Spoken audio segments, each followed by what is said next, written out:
Então agora acho que nós estamos ao vivo, né? A graça e a paz, irmãos. Então nós vamos ler o texto anunciado, que é em 2 Samuel 23. Nós vamos ler o primeiro versículo e depois do 8 ao 17.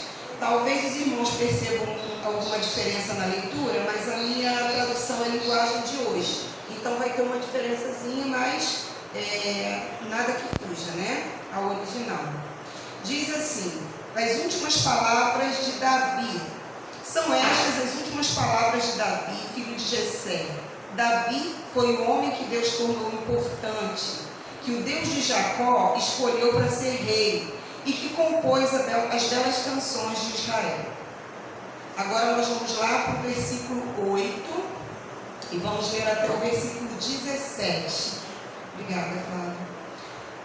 São estes os nomes dos soldados famosos de Davi: José de Pacebete, em outra tradução vai estar Jabezão, de Taquemoni, que era o líder do grupo chamado Os Três. Com a sua lança, ele lutou contra 800 homens e matou todos numa batalha. Eleazar, filho de Dodô e neto de Aoi, era um dos famosos três. Uma vez, ele e Davi desafiaram os filisteus que se haviam reunido para a batalha.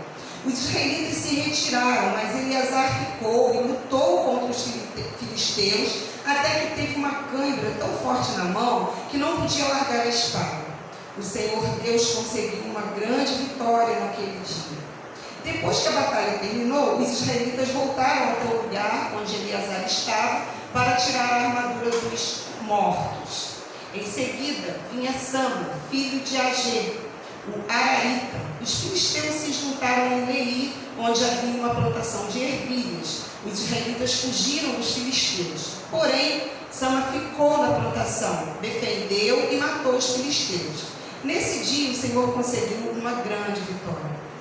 Perto do começo do tempo da colheita, 3 do grupo chamado Os 30 desceram até a caverna de Adulão, onde Davi estava, enquanto um bando dos filisteus acampavam no Vale dos Gigantes. Nessa época, Davi se encontrava na fortaleza, e um grupo de filisteus estava na cidade de Belém. Então Davi teve uma vontade e disse: como eu gostaria que alguém me trouxesse um pouco de água do poço que fica perto do portão de Belém. Aí os 3 soldados famosos passaram pelo acampamento dos filisteus, tiraram a água do poço e levaram para Davi. Mas ele não bebeu daquela água. Em vez disso, a derramou como uma oferta a Deus, o Senhor, e disse: ó Senhor Deus, eu nunca poderia beber dessa água. Isso seria o mesmo que beber o sangue desses homens que arriscaram a sua vida para trazê-lo. E assim, ele não tomou daquela água. Foram estas as coisas que os famosos 3 fizeram. Amém? Deus, nesse momento nós suplicamos em nome de Jesus que Tu esteja presente neste lugar, que Tu fale ao Teu povo e a todos aqueles que estão nos ouvindo nesta hora. Usa a Tua serva, Senhor, de forma simples e objetiva para transmitir o Teu recado. Em nome de Jesus. Amém. Amados, sempre que eu pego alguns textos assim, eu fico pensando que quando a gente começa a ler o capítulo 23 de 2 Samuel, é um texto que a gente diz que é simples ou é um pouco mais fácil de entender, né? Porque esse primeiro versículo, ele vai nos apresentar algumas características de Davi. Na verdade, traz 4 apresentações de Davi. Então ele diz que ele era filho de Jessé, a gente já sabe disso. Diz que Deus tornou um homem importante, né? Então se Davi foi ou se tornou um homem importante, foi por consentimento de Deus, que é a segunda referência que faz a Davi. Depois diz que o Deus de Jacó escolheu ele para ser rei, ou seja, Davi se tornou rei de Israel, não porque ele quis, por imposição dele, mas porque foi Deus quem o separou, né, para esse ministério, para essa função. E depois, a 4ª referência que faz a Davi é que diz que ele compôs belas canções para Israel. Se você continuar lendo do verso 2 até o 7, é muito poético, é muito bom de ler. E eu aconselho que você chegue em casa e ler esses 6 versículos que a gente não leu aqui. Mas quando chega no verso 8, a gente diz que a leitura fica assim um pouquinho complicada. Verdade? Concordam comigo? Concorda? Porque começa a aparecer uns nomes difíceis, né, Fátima? Não é verdade? Aí a gente assim, esse negócio aqui está complicado da gente entender. Só que exatamente nesse trecho, amados, fala de alguns homens muito importantes na vida de Davi. Esse trecho vai falar de 3 homens que fizeram algumas coisas que foi tão importante que Deus consentiu ou permitiu, né, que eles fossem registrados na história bíblica. Esses 3 valentes eram companheiros de batalha de Davi. A Bíblia fala que Davi teve 30 valentes, vou falar de 30 guerreiros, 30 valentes, 30 homens valorosos que estavam com Davi. Se você for conferir em Crônica, vai ter um pouquinho mais, vai chegar talvez a 37 o nome, a lista, né, a relação dos nomes de alguns desses homens. No entanto, hoje eu queria falar com vocês, né, eu queria que a gente pensasse um pouquinho nesses 3 que são citados nesses versos que a gente leu. São 3 homens, com os nomes um pouquinho diferentes, com exceção de Eleazar, que é mais comum, né, a gente conhece mais. O primeiro homem tem um nome mais diferente, mais complicado, mas enfim, eles fizeram algumas coisas, eles tomaram algumas atitudes ao lado de Davi, que eu, quando comecei a pensar nesse texto, eu pensei assim comigo, poxa, eu queria ter 3 amigos assim, eu queria ter 3 companheiros assim, eu queria ter 3 pessoas que nas minhas lutas, nas minhas batalhas, estivessem comigo assim. Eu queria ter pessoas ao meu lado que fossem bravas, valentes, como esse homem. Porque vejam bem, a Bíblia fala que Davi teve 30, mas esses 3, eles tiveram um destaque. A Bíblia fala que o primeiro, né, e a gente vai começar a falar um pouquinho dele, ele lutou contra 800 homens. Ele lutou contra 800 homens. Então, quem foi José e Batsebete ou Jazebão? Jazebão, ele se tornou líder. A gente tem que entender que Davi tinha 30 homens. Desses 30, 3 se destacaram, e a Bíblia vai fazer menção dele de os 3 de Davi. Desses 3, um se tornou líder, que é exatamente o primeiro do texto que a gente leu. O texto fala, então a gente vai ler aqui no versículo 8, são estes os nomes dos soldados famosos de Davi: José e Batsebete, de Taquemoni, que era o líder do grupo, chamado os 3. Com sua lança, ele lutou contra 800 homens e matou todos numa batalha. Talvez você esteja pensando assim, Rose, é muito complicado da nossa mente pensar que um homem com uma lança pudesse lutar contra 800 homens e matar todos eles. Mas o texto fala que naquele dia Deus deu uma grande vitória. Talvez você pense, poxa, a gente até pode comparar ele como um super-herói. No entanto, esse homem não era um super-herói, ele era um valente de Davi. E a gente tem que entender que quando ele luta, quando ele entra nessa batalha, quando ele não teme, quando ele faz o que tem que ser feito, ele não pensa na possibilidade dele lutar sozinho contra 800 homens, mas ele crê que a bênção do Senhor estava sobre o exército, sobre o povo de Israel. Então ele vai confiando na promessa de Deus. Há alguns domingos atrás eu falei sobre as promessas de Deus na nossa vida.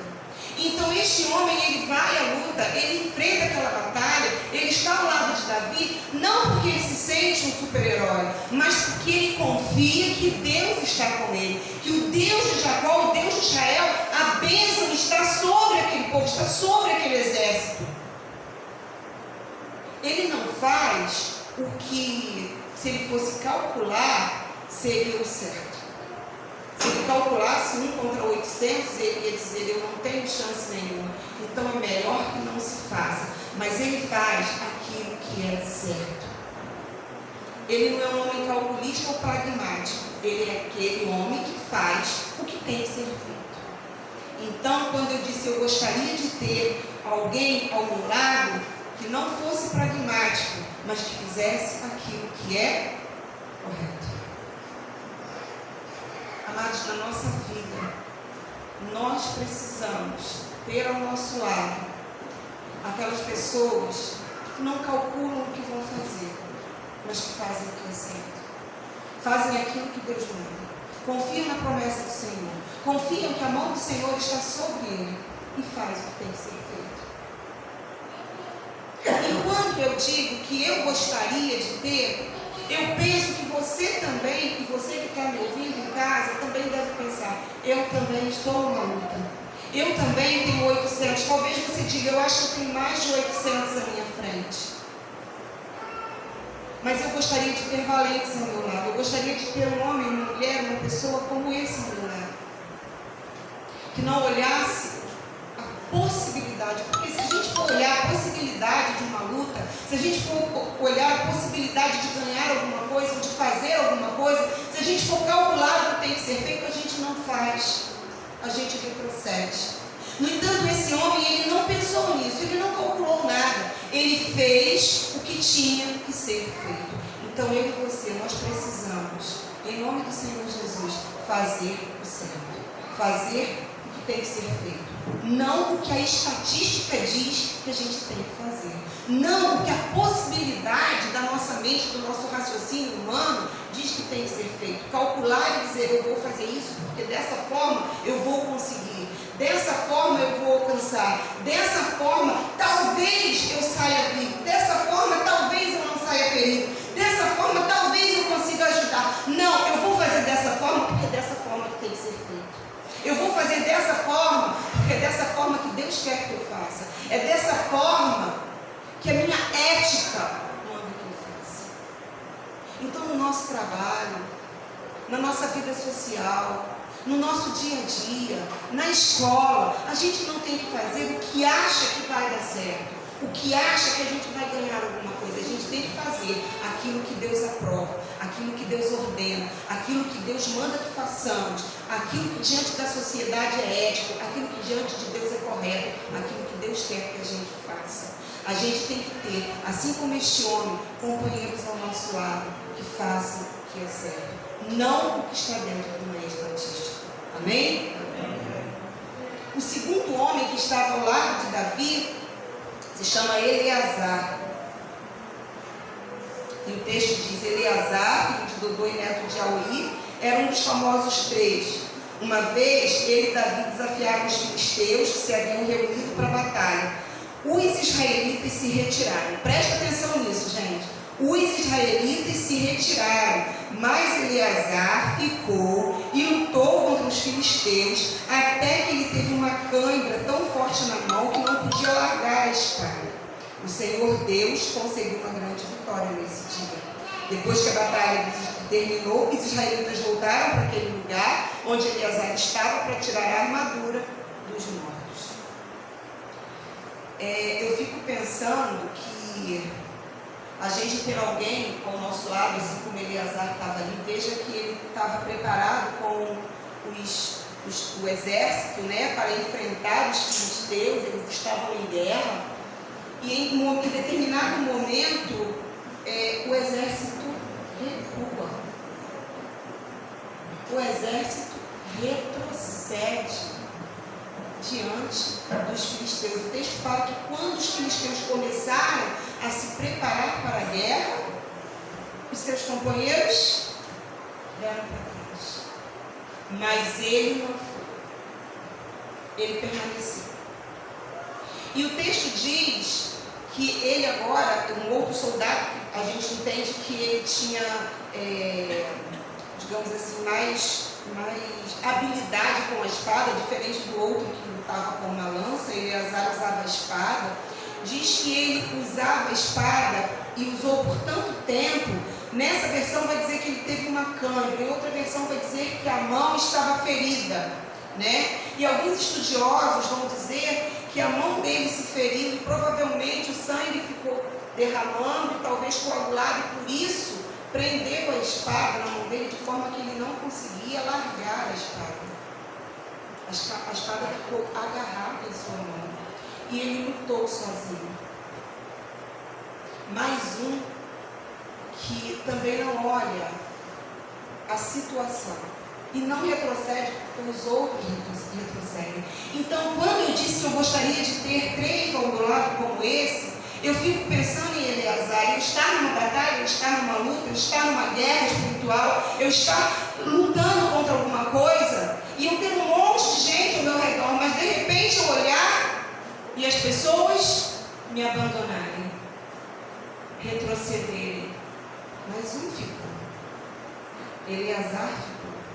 Porque Eleazar também confiava na promessa de Deus e na bênção de Deus sobre a vida dele. Ele também não olhava a capacidade dele. Ele não estava ali para se fazer, para ser famoso. Muito embora o nome dele tivesse ficado registrado na história, mas ele estava ali para defender o nome do Deus de Israel. Da mesma forma que Davi outrora, quando olhou o gigante Golias debochando e afrontando o nome de Deus diante do exército de Israel, e ninguém se apresentou para lutar contra Golias, mas Davi, aquele menino que havia ido levar alimento antes dos seus irmãos, ele disse: mas será que ninguém vai se candidatar, vai se apresentar para lutar contra este homem, contra este gigante que está afrontando o nome do nosso Deus? Então eu vou me apresentar. Eleazar da mesma forma estava sozinho. E é interessante que eu fico pensando que mesmo com a mão ferida, mesmo machucado, mesmo com cãibra, ele não abandonou a batalha.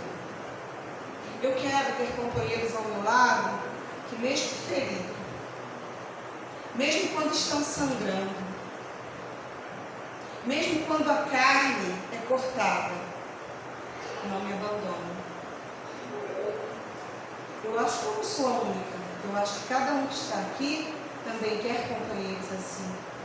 Companheiros que começam nos ajudando, mas quando a carne é ferida, não pensa na dor, mas permanece ao nosso lado.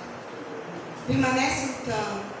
As mãos são feridas, ficam com cãibra, os pés doem, a coluna dói, a cabeça dói, o sangue desce, mas está ao teu lado. Não é aquele que te ajuda só enquanto está tudo bem, enquanto não está ferido. Mas não, ele está machucado e continua ao teu lado. Eu quero ter Eleazar do meu lado. Eu quero ter também alguém com um coração generoso como ele. Porque percebam que depois que ele luta contra aqueles homens, luta contra os filisteus, os soldados voltam. Vocês observaram isso? Eles voltam para tirar a armadura dos soldados que morreram no campo de batalha. Em outro texto, em outra tradução, vai dizer que eles vão pegar os despojos, vão ficar com aquilo que a guerra deixou e eles vão tirar. Eleazar, o texto não narra que ele reclamou, que ele falou: não, já que está aí, quem lutou fui eu, isso aí é meu. Ele não é egoísta, né? Mas todos chegam e retiram aquilo para o bem de todos. E o terceiro, né? O texto fala então,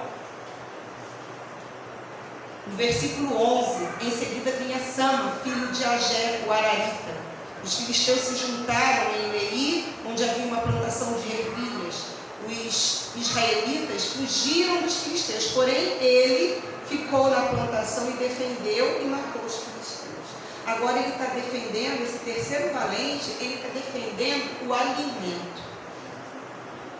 Mais uma vez um homem sozinho, defendendo a plantação. E eu fico pensando então na hora da nossa comida, do que a gente tem em casa. Veja que esse homem, ele poderia ter talvez, quando ele viu que estava sozinho, retirado alguma coisa que suprisse a necessidade dele e da família. Dissesse: bom, se vão levar as ervilhas ou a lentilha, em traduções diferentes vão falar ervilha e lentilha, que leve, mas eu vou segurar o meu. Tem um ditado popular que diz: meu pirão primeiro, alguma coisa assim, né? Farinha pouca, meu pirão primeiro. Esse camarada podia ter falado isso, não podia, gente? Farinha pouca, meu pirão primeiro, e vou dar no pé daqui. Mas não. Ele defendeu aquela plantação, porque aquilo ali não era só para ele, aquilo ali era o sustento, era a economia deles, serviria para todos. Quantas vezes nós, às vezes, vamos doar alguma coisa, vamos olhar para alguém que está mais necessitado, que está precisando de alguma coisa, e a gente dá aquilo que está sobrando, aquilo que não vai nos fazer falta. Se aquela pessoa tornar a falar, eu continuo precisando, você já se sente incomodado, porque você já ajudou uma vez, já ajudou duas, mas vou ajudar de novo. Esse homem ele não pensou nisso, mas com a própria vida ele lutou para que aquela plantação fosse poupada, para que todos pudessem ter o alimento, ter daquela economia. E aí a gente vai para o finalzinho do texto, que é uma passagem que eu confesso que alguns anos atrás, quando eu li esse texto, não sei se foi a primeira vez, mas foi a primeira vez que eu meditei assim, né, que eu parei para ler com um pouquinho mais de atenção, eu era bem menina. Quando eu li a questão desses 3 homens irem buscar água para Davi, e depois Davi pegar e não beber aquela água, né, e derramar água, eu falei, gente, mas que é isso? Os camaradas arriscaram a vida, foram lá, pegaram a água, e agora Davi não bebe a água. Eu me senti afrontada, né? Eu me senti ofendida, mas isso porque eu não tinha entendido o texto. Então a gente precisa ler com atenção por que Davi não toma. A gente precisa entender a primeira coisa é a seguinte: Davi não pede para aqueles homens, esses 3, irem buscar água lá em Belém para ele. Ele não dá ordem, ele não pede, ele pensa alto. Sabe aquela hora que você pensa alto? Você quer uma coisa? Diz, nossa, que vontade de uma pedaço de bolo de cenoura com bastante caldo de chocolate. Você falou alto, mas você não mandou ninguém fazer um bolo para você. Mandou? Você não ligou, passou um zap no médico, faz um bolo aí que eu tenho nem comer. Não, você falou. Então Davi, ele estava escondido, e esses 3 homens, eles vão até Davi naquela caverna, né, naquele lugar, e Davi pensa alto. Davi fala, como eu gostaria de beber um pouco daquela água do poço de Belém. Acontece que Belém estava sitiada, os filisteus estavam lá, então Davi ele não ousou em falar, eu quero que vocês entrem lá em Belém, lutem contra aqueles homens, peguem um copo d'água e tragam para mim. Não, mas aqueles homens espontaneamente saíram, foram até Belém, driblaram lá os filisteus, pegaram a água e trouxeram para Davi. E quando Davi se deu conta do que tinha acontecido, Davi falou, eu não posso beber essa água. Eu não posso beber essa água porque esses homens, eles arriscaram a vida para realizar alguma coisa que eu estava com vontade, um desejo meu, eu nem mandei, eu nem pedi, eu nem falei nada, eu pensei alto. E eles se dispuseram a arriscar a própria vida em meu favor. Queridos, mais uma vez eu vou falar, como a gente gostaria de ter pessoas ao nosso lado que antes que a gente mandasse, ele já fosse. Quantas vezes, dentro de casa, na igreja, no trabalho, a gente não só pensa alto, como a gente pede, como a gente manda, como a gente grita, como a gente faz um escândalo, e a pessoa não faz. Mas esses 3 homens fizeram. Esses 3 homens fizeram. E aí, eu queria que você pensasse também comigo na reação de Davi. Davi poderia ter bebido aquela água, mas ele ofertou aquela água ao Senhor, né, como um sacrifício. Disse, eu não posso beber porque eu estou bebendo sangue deles. Então eu consagro, eu entrego a Ti, Senhor, porque eu quero reverenciar, eu quero reconhecer, eu quero homenagear esses 3 homens que voluntariamente fizeram alguma coisa para mim. Aqueles homens, eles se sacrificaram, mas Davi reconhece. Então agora, querido, eu quero que você pense o contrário. Quero que você pense comigo um pouquinho diferente.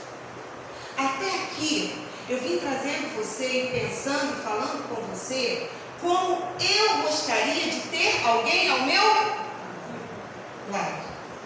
Como eu gostaria e como eu gosto pelo meu paizinho, né? Eu chamo de Zequinha. Como eu gosto de ter esse pai ao meu lado. Como eu amo. Porque esse pai, eu sei que ele luta por mim. Eu sei que ele não me abandona no campo de batalha. Eu sei que incessantemente ele ora por mim. Eu sei que ele é um guerreiro, ele é um dos 3 que está comigo. Mesmo ferido na carne, ele não vai me abandonar. Eu sei que ele é um valente que eu posso confiar. E talvez, eu tenho certeza, você vai pensar que na tua casa, você tem também alguém assim. Olha para quem está do teu lado. Tua mãe, tua esposa, teu esposo, teu filho, são valentes que estão do teu lado. Minha irmã está ali, não está do meu lado, mas está aqui, ó, na minha mira. É uma valente que está comigo. É uma valente que está comigo. E eu sei que você tem valente do teu lado. Eu sei que você que está me ouvindo, que está em casa, você tem valente do teu lado. Pessoas que não vão calcular se vai dar certo ou se está errado. Se tem possibilidade de ganhar essa guerra ou não. Que vão lutar contra 8, 80, 800 ou 8 mil. Mas não vão te abandonar. Não vão recuar. Pessoas que nesse período de pandemia, pessoas que estão trancafiadas, não vão te deixar enquanto você estiver lutando. Mas eu quero que você pense e que você haja como Davi. Porque Davi reconheceu naqueles companheiros tudo o que eles estavam fazendo. Então eu quero que agora que você pensou, que você lembrou de quem está do seu lado, de pessoas valentes que estão contigo, que você faça como Davi, que você reverencie essa pessoa, que você tenha um coração grato para essa pessoa, que você fale muito obrigada, que você diga muito obrigada pelo que você tem feito por mim, muito obrigada porque muitas vezes eu vejo você sangrar na pele, muitas vezes eu vejo você sangrar, o teu coração está ardido, as tuas lágrimas descem, você chora, você ora à noite, a tua carne está ferida por minha causa. Então muito obrigada pelo que você tem feito por mim.